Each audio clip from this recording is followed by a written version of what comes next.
gran tema del IFAI es la protección de datos. ¿Cómo percibe la ciudadanía la protección de datos por parte del IFAI? Yo tengo derecho a saber ciertas cosas de ti, pero tú tienes derecho a que yo no las sepa.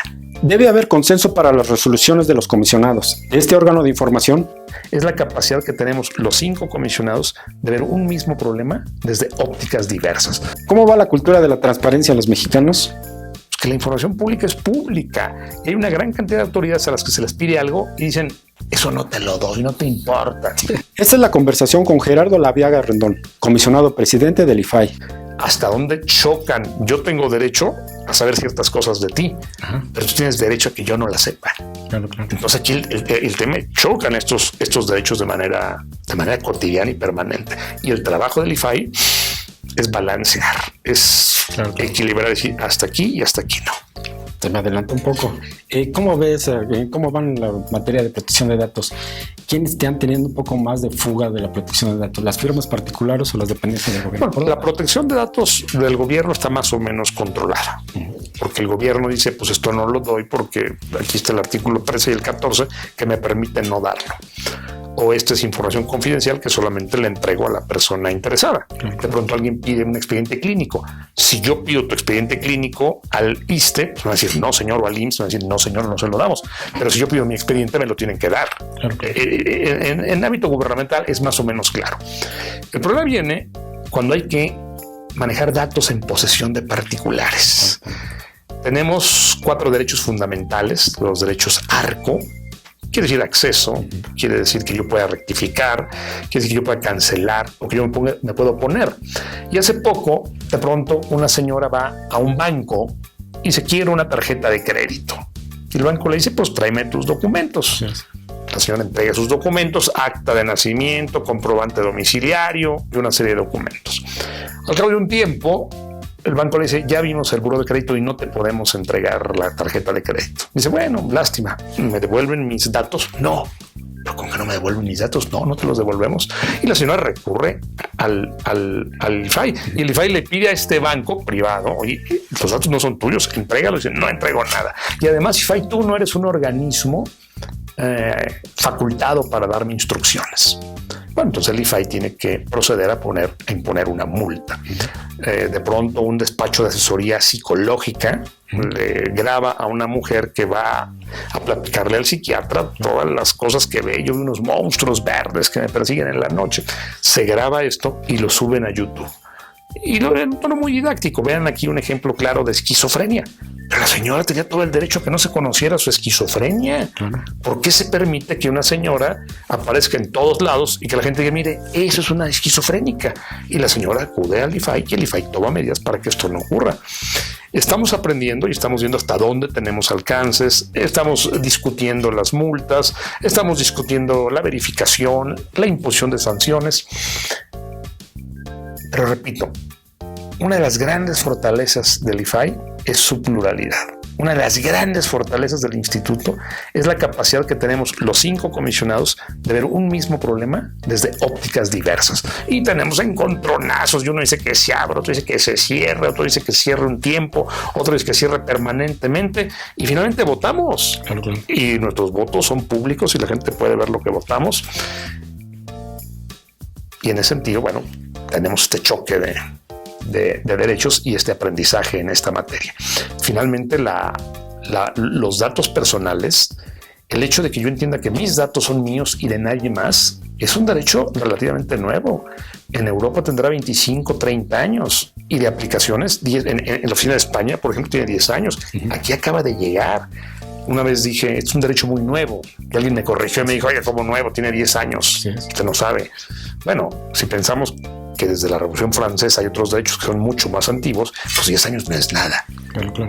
¿Y jurídicamente se sienten sólidos para manejar este tipo de...? Sí, por supuesto, pero el tema, de nuevo, implica que estamos aprendiendo una gran cantidad de cosas. Y de pronto yo veo la ley y digo, sí, esto dice la ley, pero aquí tendría que cambiarse, aquí podría mejorarse. Entonces, lo jurídico, acuérdate que en lo jurídico el derecho es un lenguaje, y es un lenguaje que cada abogado o cada juez interpreta a su manera.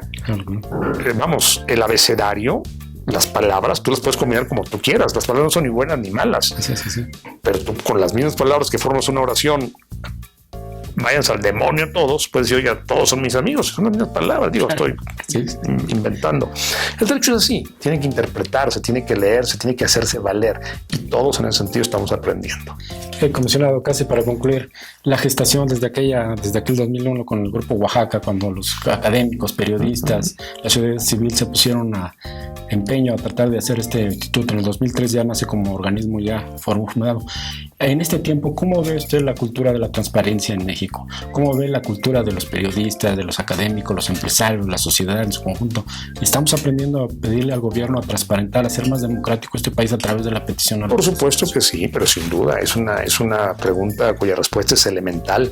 Y el gran desafío, fíjate, el gran desafío, tú lo acabas de tocar, el tema cultural, porque no es la fundamentación jurídica lo importante, que es importante, no es la capacidad procesal del instituto, no es el pluralismo de los comisionados, todo esto cuenta, lo acabo de decir, pero lo que es más importante es la cultura, que la autoridad entienda y que la sociedad civil entienda que la información pública es pública y hay una gran cantidad de autoridades a las que se les pide algo y dicen, eso no te lo doy, no te importa.